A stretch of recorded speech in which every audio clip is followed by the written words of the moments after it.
Overcoming bad inner voices. We don't often think about it, and may never discuss it with others at all, but pretty much everyone has voices in their heads, a murmuring stream of thoughts that run along inside our minds most of the time. Sometimes the inner voice is encouraging, calling for you to run those final few yards. You're nearly there, keep going. Or urging you to calm down because you know it will all be okay in the end. But sometimes the inner voice is simply not very nice at all. It is defeatist and punitive, panic-ridden and humiliating. It doesn't represent anything like our best insights or most mature capacities. It's not the voice of our better nature. We find ourselves saying, "You disgust me, things always go to shit with you," or "You useless little idiot." Where do inner voices come from? An inner voice always used to be an outer voice. We absorb the tone of others, a harassed or angry parent, the menacing threats of an elder sibling keen to put us down, the words of a schoolyard bully or a teacher who seemed impossible to please. We internalized the unhelpful voices because at certain key moments in the past they sounded compelling. The authority figures repeated their messages over and over until they got lodged in our own way of thinking. Part of achieving happiness and maturity involves altering our inner voices, which means encountering equally convincing and confident, but also helpful and constructed varieties of voices over long periods, and taking care to internalize them. They might be the voices of a friend, a therapist, or an author. We need to hear them often enough and around tricky enough issues that they come to feel normal and natural responses, so that eventually they come to feel like things we are saying to ourselves. They become our own thoughts.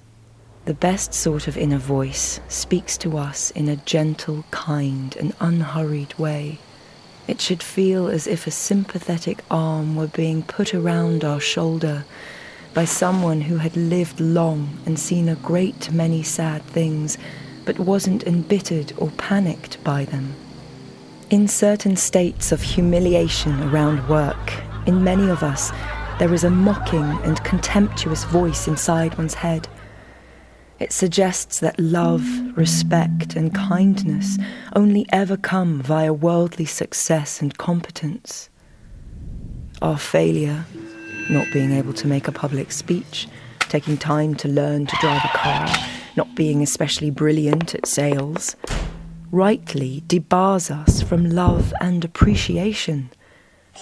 We need to incorporate a voice that separates out achievement from love, that reminds us that we may be worthy of affection even if we fail, and that being a winner is only one part and not necessarily the most important part of one's identity.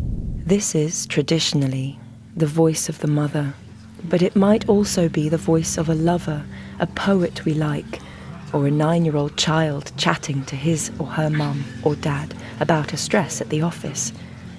It is the voice of a person who loves you for being you, outside of achievement. Many of us grew up around nervous people. People who lost their tempers the moment the parking ticket couldn't be found, and who were knocked off course by relatively minor administrative hurdles like the electricity bill. These people had no faith in themselves, and therefore, without necessarily wanting to do us harm, couldn't have much faith in our own abilities either. Every time we faced an exam, they got more alarmed than we did. They always asked multiple times if we had enough to wear when we went outside. They worried about our friends and our teachers. They were sure the holiday was going to turn into a disaster. Now these voices have become our own and cloud our capacity to take an accurate measurement of what we are capable of. We have internalized voices of irrational fear and fragility. At such moments, We need an alternative voice that can pause our runaway fears and remind us of the strength we have latent within us, which the currents of panic have hidden from us. Our heads are large, cavernous spaces. They contain the voices of all the people we have ever known. We should learn to mute the unhelpful ones and focus on the voices we really need to guide us through the thickets of life. We humbly offer this voice as one of the more helpful ones we might take on board.